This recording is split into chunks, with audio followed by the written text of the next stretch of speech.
네, 북한이 6.25 전쟁 전정협정일 이른바 전승절 70년을 맞아서 어젯밤 열병식을 개최했습니다.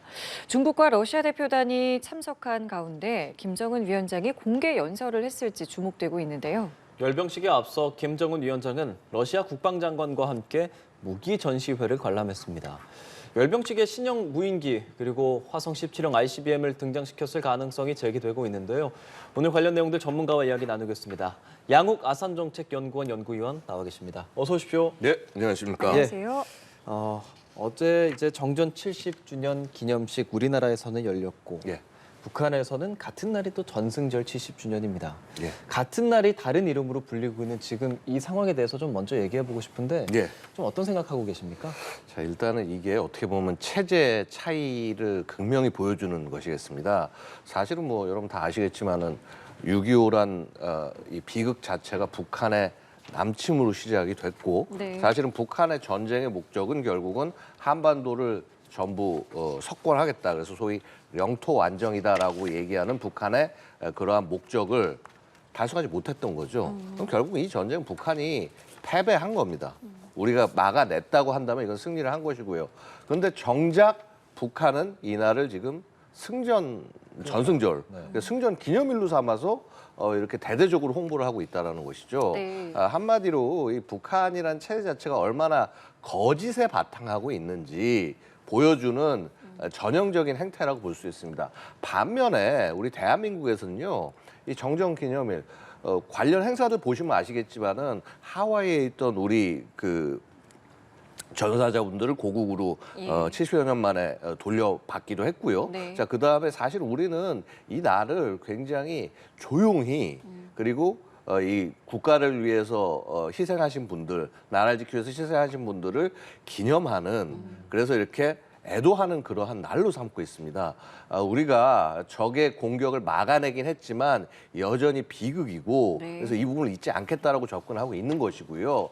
이것이 뭐 체제의 차이이기도 하겠습니다만은 결국은 역사적으로 봤을 때 어디가 단죄 되어야 할 대상인지 저는 뭐 명확히 보여주는 그런 장면이라고 생각이 됩니다. 네. 자, 북한은 이렇게 전승절을 기념하면서 열병식까지 이제 개최를 한 것으로 전해지고 있는데 아직 영상이 공개되지는 않았습니다. 보통 좀 시간이 좀 걸리는 걸까요? 사실은 이제 이게 좀 되게 좀 복잡해졌어요. 무슨 말인고 하니 네. 야간 열병식을 2020년부터 이제 실시를 하지 않았습니까? 그렇죠. 네. 뭐 일설에 의하면은 대한민국 쪽에서 홍보를 담당하던 사람이 무슨 뭐 이걸 예, 예. 전달해서 뭐 이게 북한도 하게 됐다 뭐 이런 얘기가 있는데 자, 뭐 사실 여부는 일단 차치하고요. 사실 2020년 때도 유사한 일이 있었어요. 왜냐면 북한도 야간에 하고 이제 그거를 편집해가지고 다음날 아침에 내보내야 되니까 이게 사실 굉장히 타임이 되게 시간 간격이 되게 좁은 거죠. 네. 사진도 굉장히 많이 찍었을 거고. 그러다 보니까 2020년에 제가 기억하는 거는 거의 한 11시가 다 되도록 사진과 그다음에 보도가 나오지 않았어요. 오전 11시, 다음 오전 날. 11시. 네, 네. 다음날 오전 11시가 되도록. 네. 그러니까 밤새 작업을 했지만은 그 시간까지 못 맞춘 거죠. 예, 예. 근데 그 이후에는 보면은 어쨌거나 이렇게 야간 열병식을 하면서 약간 그 어떻게 말씀드려야 될까요? 이제 익숙해졌달까요? 시스템 북한도? 같은 게 그쵸. 만들어졌을까요? 맞습니다. 정확한 표현이세요. 시스템이 구축이 됐기 때문에 이제 아침에 그래도 8시, 9시 정도에는 보도가 나왔는데 올해 지금 똑같은 상황이 됐다라는 거는요. 아마도 한 두 가지 정도를 생각할 수가 있는데 일단은 굉장히 이 행사의 내용이 많았다. 많아서 그거를 다 찍은 어떤 영상과 사진과 이런 것들이 굉장히 많다 보니 이걸 일일이 다 검토하고 분석하고 하는데 시간이 좀 더 걸린 것이다. 평상시보다. 네네. 뭐 이렇게 볼 여지가 하나가 있고요. 두 번째는 뭐냐면은요. 한마디로 윗선에서 엄청나게 압박을 가하고 있다. 조금이라도 실수나 흐트러짐이 있어서는 안 된다.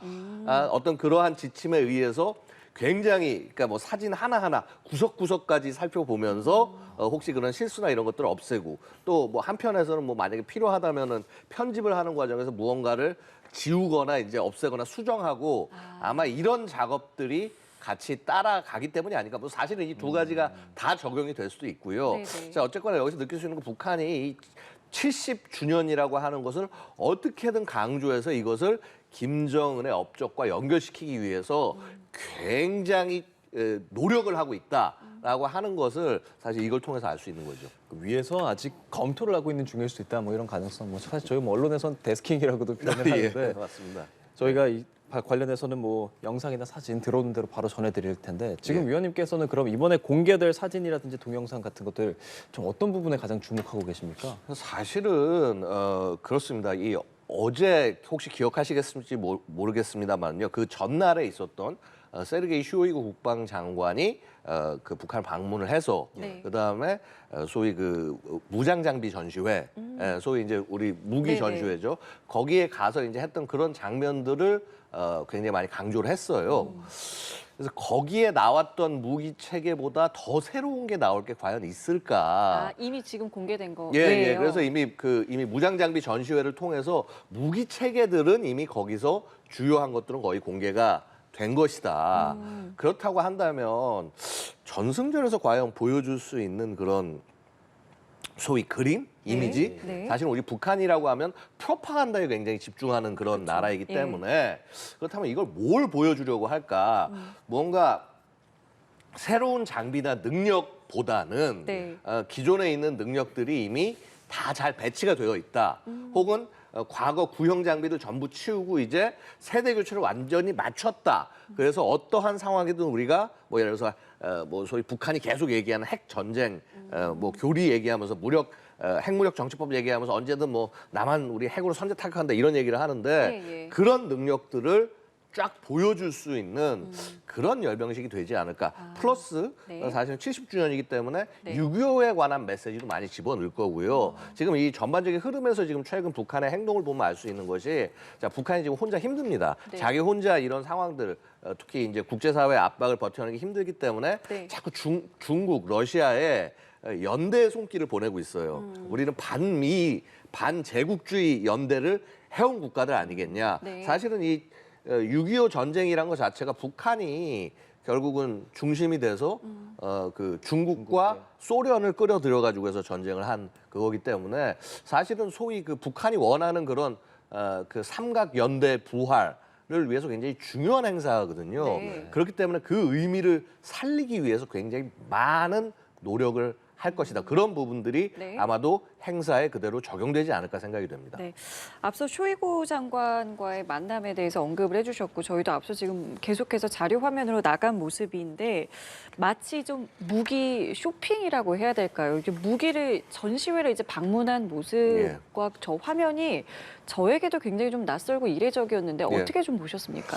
자, 우리 아마 최근 이제 보시면 우리 그 대통령께서 이제 해외 다니시면서 말씀하시는 것이 나는 넘버 원 세일즈맨이다. 그러면서 이제 업사원이다. 국가 이제 이 뭐라 그럴까 방위산업 이를 위해서 노력을 하겠다라는데 김정은 이걸 보고 좀 약간 감동을 받고 따라하는 것인가? 마치 이제 그런 거죠. 그렇게 해서 자, 김정은 자체가 이렇게 그 행사장에 나와서 이렇게 설명하고 이렇게 뭔가 네네, 세일즈하는 듯한 예. 마치 이제 그런 모습들이 연출이 되고요. 사실은 우리 많은 우리 뭐 분석가들 사이에서 좀 알려진 거지만 김정은이 군사 분야에 대한 관심이 굉장히 높은 것으로 알려져 있습니다. 뭐 거의 뭐 매니아 수준이 아니냐라는 평가까지 나오고 있는데 네. 자 그러다 보니까 굉장히 본인 스스로 자랑스럽게 설명하는 그런 모습들을 좀 볼 수가 있었고요. 네. 사실은 저 무장 장비 전시회가 2021년 처음 등장했을 때는 뭐 해외 뭐 이런 걸 생각할 수도 없었죠. 뭐 코로나 시국이기도 하고 했지만은 기본적으로는 김정은이 자기가 제시했던 그런 그 소위 그 업적들 사실 업적 중에서 내세울 거는 국방 분야 때문에 없기 때문에 국방 분야밖에 없기 때문에 바로 그런 부분들을 이렇게 좀 부각시키고 이렇게 자랑하는 그런 장소였는데 자 이것이 지금 굉장히 독특한 국제 상황, 즉 우크라이나 전쟁이라는 상황, 그다음에 우크라이나 전쟁 속에서 이 러시아가 무기 체계라든가 탄약의 부족을 겪고 있는 이런 상황들이 겹치면서 네. 그러면서 결국은 쇼이구의 방북 그리고 마치 이런 세일즈를 위한 모습이 이렇게 그려지는 것 이런 굉장히 독특한 국제 정치의 한 장면이 그려졌다 이렇게 말씀드릴 수 있겠습니다. 저게 무장장비 전시회 2023이라는 이름으로 예. 북한에서 진행을 했는데 정말 우리가 뭐 보통 뭐 코엑스나 킨텍스에서 하는 DX 코리아랑 거의 뭐 비슷한 흡사하다 이런 생각도 드는데 안에 내용들을 보니까 이거 어디서 많이 봤는데 싶은 것들이 좀 있거든요. 글로벌 호크라든지 리퍼 그런 무인기들이 정말 똑같이 있는데 북한 버전으로 있어요. 어떻게 보셨어요, 엉 의원님? 자, 일단은 한번 그 얘기를 보면 이게 도대체 무인기들이 어떻게 등장하고 왜 등장했나. 우리가 그간 봤던 북한의 무인기들은 대한민국의 침범에 들어와서 사실 우리가 찾기 힘들었던 걸 중국제 무슨 민수용을 막 바꿔가지고 활용하는 그런 모습이었는데 자, 북한이 드디어 정말 군용에 가까운 무인기를 내놨다는 거죠. 배경은 뭐냐 하면은 2021년 8차 당대회에서 김정은이 보고를 하면서 사업 총괄 보고를 하면서 얘기를 합니다. 네. 그 500km급의 무인 정찰기를 개발해서 배치하겠다라고 하고요. 네. 자, 근데 보고 있으면은요, 지금 이 사진들 보시면 아시겠지만은 굉장히 소스라칠 정도로 똑같습니다. 네, 맞습니다. 그러니까 이게 그냥 마크만 이 북한에서 미국 혹은 대한민국으로 바꿔놔도 그냥 자연스러울 정도로 그렇게 만들었다는 거죠. 네. 이게 그냥 단순히 흉내를 낸 게 아니라 거의 사이즈를 그대로 카피했다라고 해도 과언이 아닙니다. 아, 그러니까 무인기들 북한에서 공개한 뭐 글로벌 호크라든지 예. 리퍼와 거의 흡사한 설계도를 유출한 것 아니냐라는 말씀까지도 해주셨단 말이죠. 예. 그러면 실제로 궁금한 게 예. 진짜 글로벌 호크가 막 30cm 보고 하는 것처럼 그 기능적인 부분도 되느냐, 날개는 나느냐 이런 부분이거든요. 그렇죠. 자, 일단은 북한이 어제 공개했던 영상에 보면은 이 글로벌 호크와 리퍼의 카피판들이 비행하는 장면. 특히나 이제 리퍼의 카피판은 심지어는 이제 지금 사진에 보시듯이 네. 미사일을 투발하는 장면까지 보여줍니다. 보여주는데요. 사실 저기까지는 우리가 다 할 수 있어요. 실제 기능이 없더라도 날리는 것, 그다음에 투발하는 것까지는 되는데 중요한 건 뭐냐면 그러니까 이거죠. 지금 저 글로벌 호크 같은 경우는요. 만약에 저게 실제 기체라면은 20km 상공에 올라가서 네. 촬영을 하고요. 지상에 30cm 정도 크기의 물체를 촬영할 수 있어야 됩니다. 근데 그건 뭐냐면 센서들과 기타 뭐 칩, 기타 장비 혹은 소프트웨어 이런 것들이 준비가 다 돼 있어야 된다는 건데 네. 저거를 만약에 띄워서 북한이 하면은 야 그런 센서 능력이 북한이 있냐? 자 없다는 게 지난번 인공위성 발사에서 군사정찰에서 발사에서 드러났습니다. 예. 그거 우리 군이 분석해 본 결과 별거 없던데 이거 굉장히 수준이 안 되는데 라는 게 나왔다는 거는요. 저거 못 만듭니다, 북한이. 그러니까 외양만 만들고 하늘을 날 수 있게만 했을 뿐이지 네. 실제 이 했던 것처럼 미군이 한 것처럼 작전은 불가능하다. 특히나 저 글로벌 호크 기체는 SAR라고 그래서 합성 개구 레이더, 예. Synthetic Aperture Radar라는 게 장착이 돼 있어서 지상을 또 훑는 기능까지 있는데 네. 북한에 그런 기술이 없어요. 왜냐면 그거를 해외 수출하는 나라도 거의 없고요. 네. 그렇기 때문에 저거는 그냥 모양만 만들어 놓은 거다라고 말씀드릴 수밖에 없고요. 저 리퍼의 형도 마찬가지인 게 사실 보고 있으면은요, 밑에 아래 무장 부분을 보시면 아시겠지만 미국의 리퍼보다 무장을 더 많이 달 수 있게 만들어져 있어요. 오. 왜냐하면 미국 리퍼는 한쪽 날개에 2개씩, 그러니까 네. 무장 장착대 2개씩 달려 있어서 네. 4개의 무장 장착대에 장착을 하고 뭐 통상 이제 대전차 미사일 4발에 정밀 유도 폭탄 2발 정도를 장착하고 운용을 하는데 근데 지금 여기는 세 개를 한쪽 날개 3개를 달아놔서 총 6개를 그렇죠. 장착할 총 6개의 무장 장착대가 있어서 거기에 이제 보면은 예를 들어서 대전차 미사일 8발에 정밀 유도 폭탄 2발.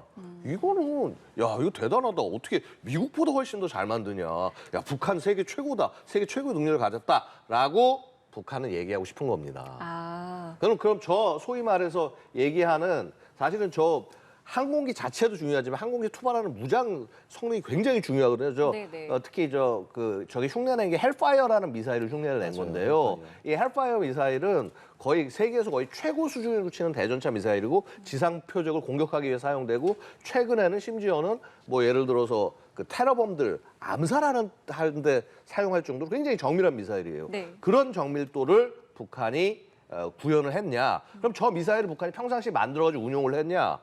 지금 이번 처음 등장한 거예요, 미사일 자체가. 그러면 미사일 성능도 몰라. 네. 그다음에 항공기가 실제 뭐 날고 투발하는 건 알겠는데 정밀하게 조준해가지고 맞출 수 있는지도 몰라. 예. 이거는 외양만 똑같은 것이다. 이게 다만 이런 건 있겠죠. 이제 이런 기체가 날고 있으면은 조종사들도 요격하러 갔다가 야 이게 우리 군 거야, 적군 거야. 헷갈리게 되는 그럴 수도 있는데 기본적으로 뭐냐면요. 항공기들 간에 서로 저가 식별은 IFF 장비를 통해서 이거 적군인지 야군인지 신호 통해 가지고 확인을 합니다. 네. 그래서 저렇게 되려 외양을 흉내내 가지고 해서 똑같이 만든다라고 하는 거는요. 네. 결국은 기술이 없다. 왜냐하면 실제 북한이 자기 기술이 있었으면은 미국이 가진 센서나 엔진과 다른 걸 거고요. 그럼 성능이 다르기 때문에 형상 변경이 있어야 되는데 형상 변경 없이 그대로 했다라고 하는 거는 그냥 외양만 만드는 게 중요한 거지 실제 기능을 만들기 위해서 노력한 것이 아니다. 네. 뭐 이렇게 평가를 할 수 있습니다. 하지만 뭐 제 평가가 너무 좀 극단적인 평가라고 생각할 수 있을지 모르겠는데, 근데 이게 기본적으로 뭐냐면 실제 정말 고민을 해서 만든 거라면은요 모양이 달라질 수밖에 없습니다. 예. 네. 자, 어쨌든 이렇게 모습이 공개가 됐고 이것을 이제 쇼이구 국방장관과 함께 보는 모습까지 이제 저희가 확인할 수 있었는데 예. 이게 지금 러시아 국방장관 앞에서 이걸 보여줬다는 것이 결과적으로 이제 무기 수출을 이제 하겠다는 거 아니겠느냐 이런 이제 뭐랄까 그동안의 이제 관측을 사실상 이제 용인하는 모습인 것 같다라는 이제 보도들이 나오고 있는데 이 부분은 어떻게 보시는지가 일단 궁금하고 예. 또 하나는 만약에 무기 지원을 정말 한다면 북한은 뭐를 원하고 어떤 대가를 받고 이것을 하는 것인가 이 부분도 궁금합니다. 자 이제 일단 말씀을 드리면은요. 러시아 입장은 지금 급하기는 해요. 그러니까 과거에 북한하고 러시아가 거래가 있었다는 말씀은 계속 뉴스에서 나오지 않았습니까? 예. 근데 이제 이때 러시아가 어떻게 했냐면 우회했어요. 무슨 말이냐고 하니 바그너 그룹에게 북한의 포탄이 가게 했기 때문에 러시아 정부가 직접 이거를 한 게 아니기 때문에 유엔 제재를 위반하지 않은 그런 형태를 나름 지켜왔습니다. 그런데 문제는 뭐냐면 7월 1일부로 모든 용병 회사들은 러시아군에 편입이 됐어요. 예. 사실 그것 때문에 뿌리고친이 그렇죠. 반란을 일으키기도 한 거였고, 네. 자 그렇게 되면 이제 어떻게 되냐면 탄약이 추가로 필요해서 사와도 이제 더 이상 프락시로 누군가 대리해가지고 해서 받을 사람이 없게 되는 거예요. 네. 자 그럼 이제 러시아와 북한이 직접 거래를 해야 되는 상황에 슬슬 이른 거죠. 아예 이렇게 되다 보니까 공식화되다 보니까 야 그러면 포탄 몇 개만 할 게 아니라 정말 러시아가 필요한 것도 살 수 있지 않겠냐. 그래서 지금 많이 바라보는 것은요. 그 북한이 자랑하는 KN-23 혹은 25와 같은 단거리 미사일들. 이게 왜 그러냐면 러시아가 단거리 미사일 숫자들이 충분치가 않아요. 우크라이나 전쟁에서 다 활용을 하고 나면서 전쟁에 쓸 게 없으니까 어떻게 했냐면 하다못해 이란에서 자폭 드론을 수입해가지고 해서 그거를 심지어 설비까지 만들었어요. 러시아 안에. 예. 이 정도의 상황이기 때문에 그렇게 되면 북한한테 못 사갈 이유는 없는 겁니다. 근데 이렇게 되면 이제 뭐 유엔 대북 제재 위반부터 시작해서 여러 가지 것들이 이제 복잡해지는데 자 어쨌거나 만약에 이런 상황이 된다면요 북한 입장에서는 러시아한테 받을 것도 굉장히 많죠. 네. 뭐 일단 돈을 버는 것도 버는 거겠지만은 네. 뭐 상대적으로 북한이 그간 보유하지 못했던 첨단 항공기들. 그러니까 러시아가 그런 뭐 어쨌거나 뭐 지금 전쟁으로 힘들다 어쩌다 그래도 이런 전투기라든가 기타 이런 기술들 뛰어나기 때문에 그런 것들을 받을 수도 있고요. 자 그다음에 사실은 더 한 발 더 나가자면은 이런 거죠. 지금 북한이 완성하지 못한 핵과 관련된 기술들, 즉 ICBM에서 다탄두 기술, 그다음에 이제 재진입 때 그 정확하게 목표를 타격하는 이런 것들에 있어서도 만에 하나 협력이 될 수도 있는 거고요. 물론 핵 부분의 협력은 그렇게 쉬운 것이 아니긴 합니다만 전혀 불가능한 것은 아닙니다. 기타 여러 가지 것들, 사실 북한이 근본적으로 하는 거 아까도 잠깐 말씀드렸지만 북중러 삼각 연대를 다시 한번 이렇게 부활시키는 것.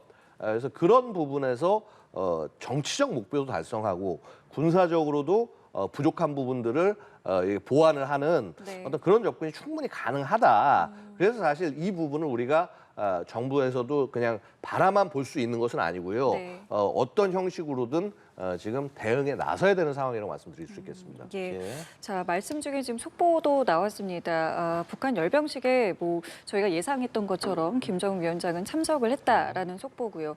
중국 대표단, 러시아 대표단도 주석단에 섰다라는 속보까지 들어왔습니다.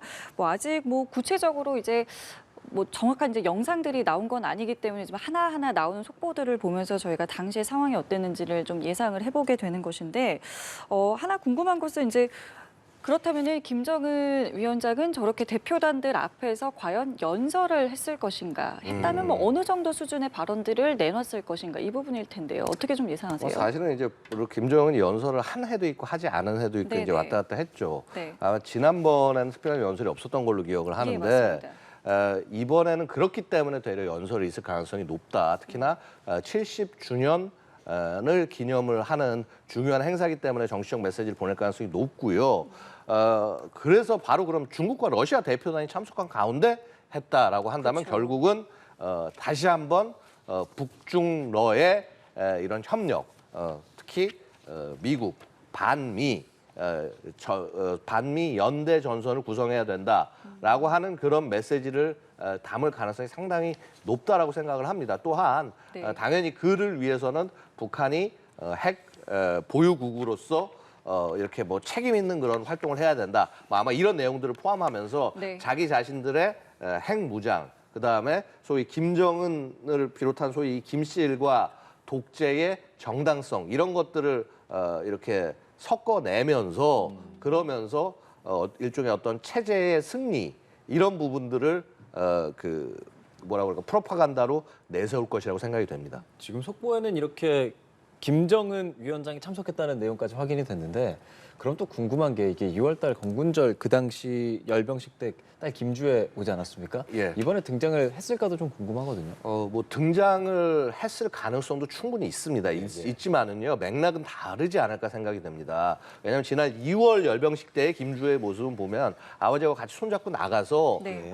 막 이렇게 그 굉장히 즐거워하면서 보면서 뭐 심지어 뭐 이렇게 사랑스러운 듯이 아빠 얼굴을 막 쓰다듬고 막 네. 이런 가족적인 장면이 이 뭐라고 그럴까 연출이 됐습니다만은요. 네. 사실 이것은 중국과 러시아의 국가 대표단이 오는 공식 행사입니다. 네. 그렇기 때문에 북한이 원하는 이미지가 과연 그런 가족적인 이미지일 것이냐 그렇지는 않을 것 같고 네.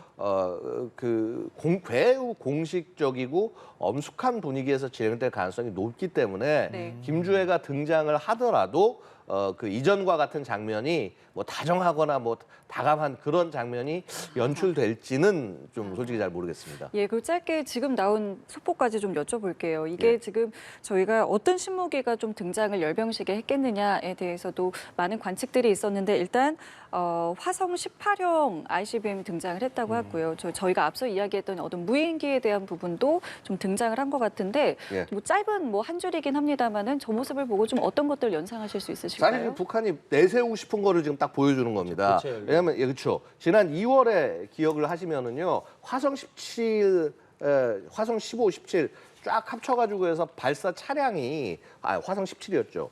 10대 넘게 동원이 됐어요.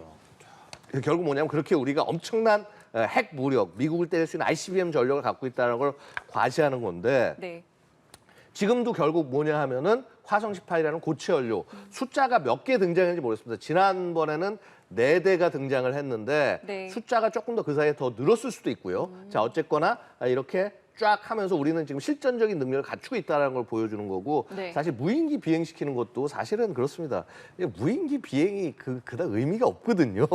무인기라고 하는 거는 어떤 뭐 항공기의 엄청난 위용을 보여주면서 나는 게 중요한 게 아니라 굉장히 그 작전을 오랜 기간 채공하면서 정보를 수집하는 거에 있는 건데 이걸로 가지고 예를 들어서 데몬스트레이션 비행을 했다. 예. 뭐 보여주기죠 결국. 그래서 우리 이렇게 잘 만들었다. 예. 그림을 위한 겁니까? 그러면 이렇게 결국은 무인기를 같이 쭉 보내면서 그렇죠. 이 모든 것이요. 북한은 굉장히 이미지와 상징에 집착을 한다.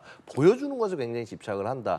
오죽 보여주는 것에 집착을 했으면 미국의 최첨단 장비를 그냥 그대로 카피를 했겠습니까? 바로 그러한 북한의 그런 약간 허상적인 측면. 물론 우리가 이것을 허상이라고 무조건 이렇게 격하할 것은 아니고 분명히 거기도 위험한 측면이 있기 때문에 봐야 되긴 하겠습니다만 네. 여러분 북한이 보여주고 싶은 저러한 그 뭐라 그럴까 이 허구적인 그런 모습들 이런 부분들에 우리가 위협에 굴복해서는 안 되겠다 이런 말씀을 좀 드리고 싶습니다. 그러면 화성 18형 지금 공개됐다고 전해졌잖아요. 화성 예. 18형은 사실 우리가 본 적이 있어요. 근데 뭐 화상 1형이라든지 화살 2형, 해일 뭐 이런 것들 공개되지 않을까라는 보도들도 좀 많이 있었는데 지금으로서 뭐 아직 확인은 되지 않습니다만 예. 그런 부분은 좀 안 나왔을까요? 그 화살 1, 2형 같은 경우는 뭐 사실은 우리가 이제 영상이나 이런 걸 통해서 많이 봤죠, 예, 보기는. 예. 그렇죠.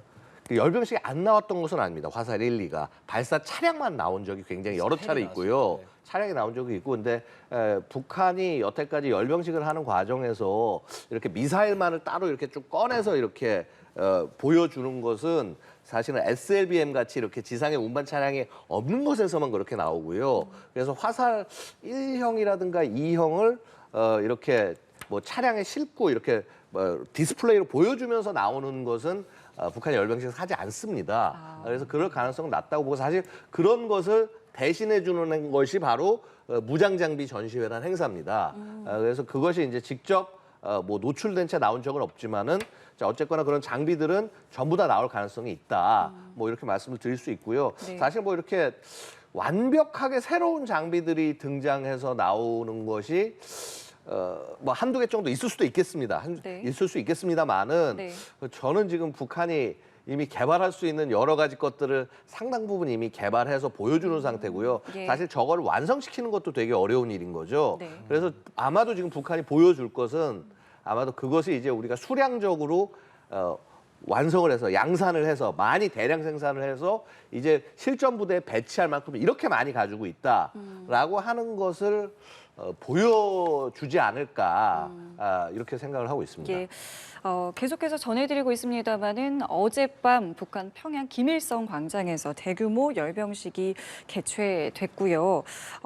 전해드린 것처럼 이제 뭐 중국, 러시아 대표단도 참석을 했는데, 뭐 말씀하신 것처럼 뭐 아주 새로운 신무기가 등장하진 않더라도 지금 뭐 70주년 전승절 70주년이고요. 러시아, 중국 대표단도 왔고요. 그렇다면 이제 북한 입장에서 이 열병식에서 뭔가 보여주고자 하는 어떤 목적 같은 게 있지 않겠습니까? 그런 거는 뭐라고 좀 생각하세요? 자, 일단은 이제 메시지가 다 틀리겠죠. 우리가 통상 북한이 어떤 행동을 할 때 메시지를 한 3가지 정도 측면에서 얘기를 합니다.